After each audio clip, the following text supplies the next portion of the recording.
Dieng berasal dari kata adi dan aeng atau indah dan unik. Dikenal juga sebagai tempat bersemayamnya para dewa kayangan. Banyak orang mengenal Dieng hanya dari kacamata keindahannya saja. Namun di balik itu, banyak mitos dan aura mistik yang ada di sana. Mari kita susuri seperti apa energi supranatural yang ada di sana. Perjalanan kita awali dari kompleks Candi Pendawa V yang dibangun oleh Ratu Kalingga bernama Putri Sima, yaitu pada abad ke-7 sampai ke-13 Masehi.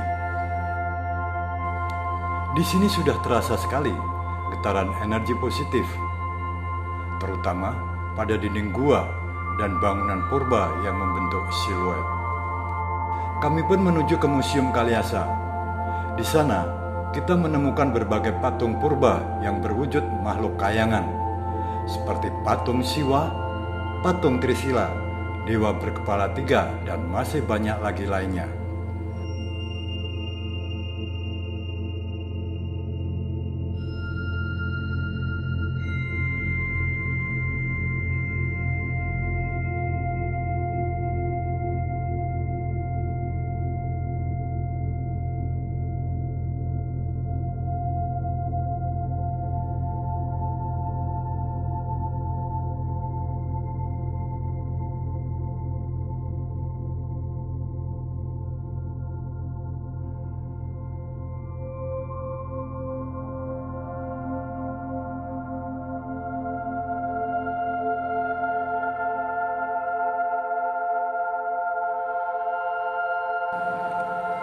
Kami terus menuju ke Candi Bima.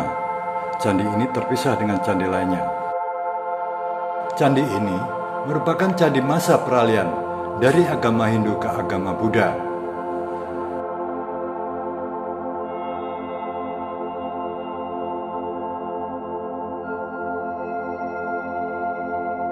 Candi ini terkenal juga karena arca kepala kudu pernah hilang dicuri oleh orang.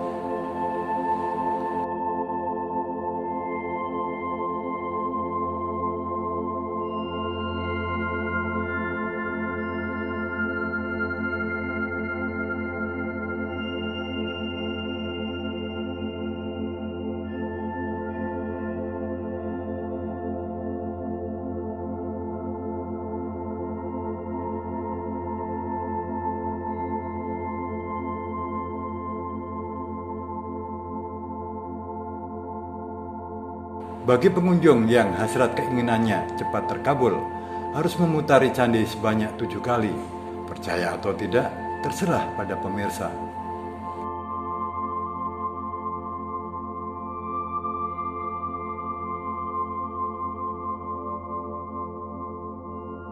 Candi Bima merupakan salah satu candi yang paling besar di dataran tinggi Dieng, paling muda, di mana candi ini lebih terkenal karena arca kudunya pernah dicuri 5 kali. Jadi satu-satunya candi yang paling unik di dataran tinggi Dieng, karena ini merupakan transisi atau simbol peralihan dari Hindu ke Buddha.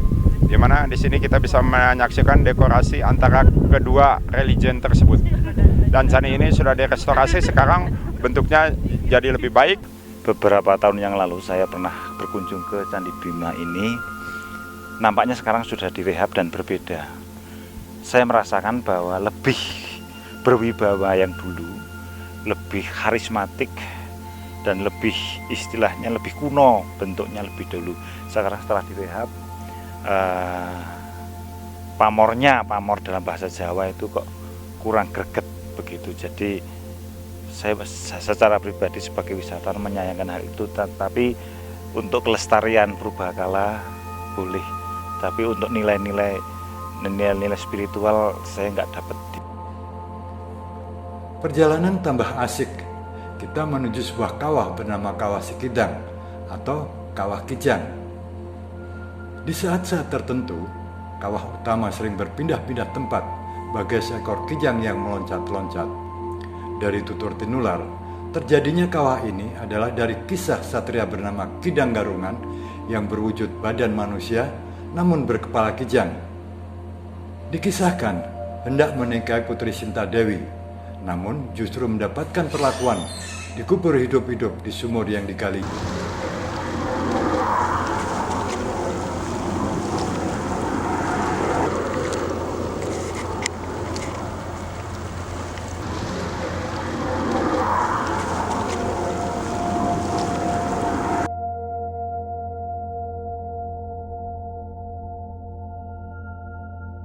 Dari Kawah Sikidang, kita terus menelusuri Kawah Condro di Muko,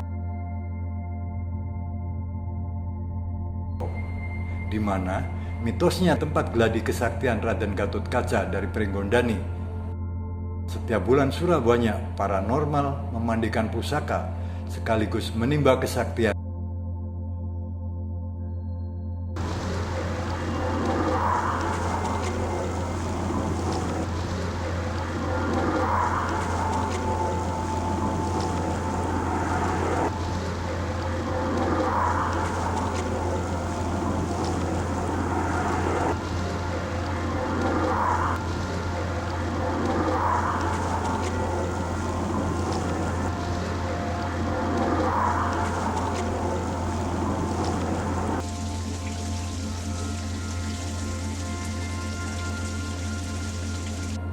Selain itu, ada yang unik. Di sini terdapat mata air bernama mata air Adem Semar yang mampu membuat awet muda bagi yang cuci muka atau minum airnya. Uniknya lagi, banyak juru sembuh yang memanfaatkan air ini untuk penyembuhan penyakit non-medis. Lanjut menuju ke sumur purba bernama Sumur Jalatunda. Makna dari Sumur Jalatunda adalah jala artinya jaring, tunda adalah yang tertunda. Mitos menyebutkan, jika ingin cita-citanya tercapai dan tidak tertunda, maka pengunjung wajib melemparkan batu. Jika lemparan batu sampai ke ujung sumur, diyakini apa yang diharapkan bakal tercapai.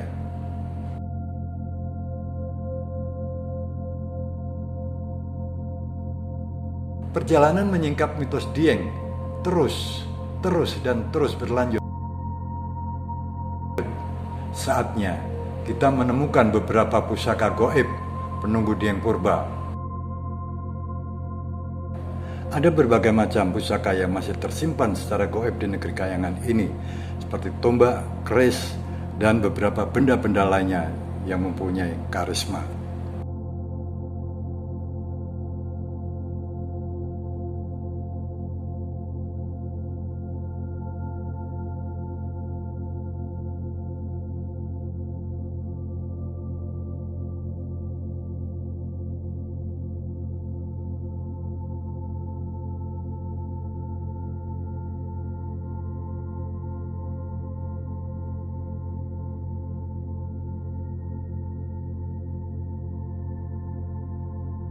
Dieng ternyata sangat unik.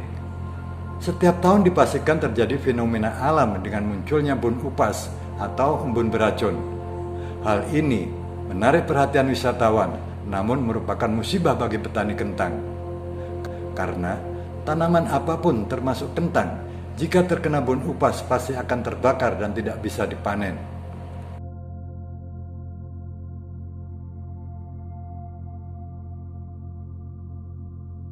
Yang hanya bisa terjadi setahun sekali dan tidak tiap hari terjadi. Untuk para wisatawan yang datang ke sini, silahkan untuk bisa menikmati keajaiban ini. Dan ini hanya terjadi di kawasan dataran tinggi Dieng.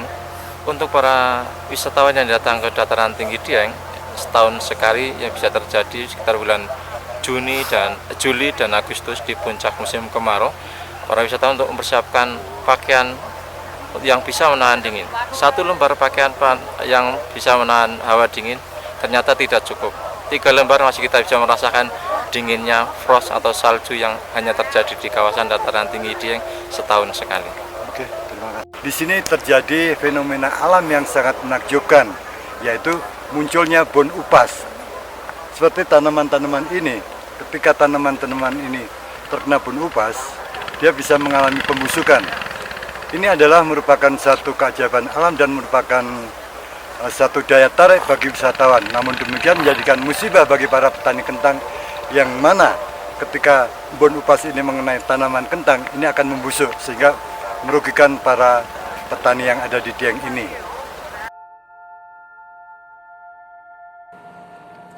Rasa penasaran terus membuncah. Kami akan mencari keberadaan anak-anak gimbal atau anak yang berambut gembel. Warga mempercayai keberadaan anak gembel adalah titisan dari Kiai Kolodete, yaitu penguasa dataran tinggi Dieng.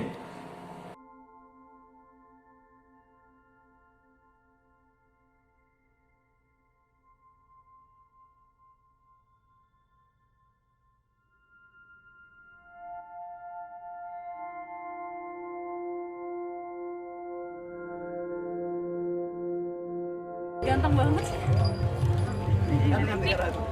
Oh, enggak, kalau yang itu enggak. Kalau Mas enggak. Aku mau dong.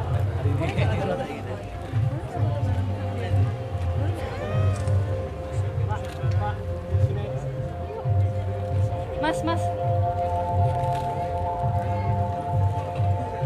Karena ini untuk melestarikan ya, jadi melestarikan rambut gembel justru sebagai satu ciri bahwa Wonosobo mempunyai tradisi atau budaya rambut gembel. Nah, kita sebagai pelestari saja, jadi kembali ke alam, melestarikan budaya lah. Ya, saya malah sangat enjoy, nyaman dengan penampilan saya saat sekarang. Dan sudah beberapa kali sering dikira orang gila, ya nyaman saja. Digoyangi banyu juga kita nyaman saja. Tapi setelah tahu mereka akhirnya minta maaf sambil ngabungi tangan saya sampai wah, bahwa penampilan itu tidak 100% menunjukkan bahwa sesuai dengan pribadi. Jadi satu pembelajaran kepada masyarakat sekitar dan masyarakat luas bahwa kita menilai seseorang tidak dari fisiknya.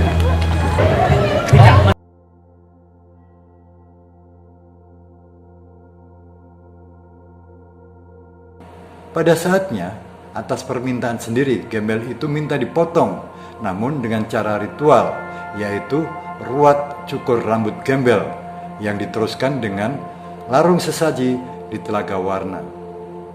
Demikian mitos dan aura-aura yang ada di Dieng, negeri Kahyangan.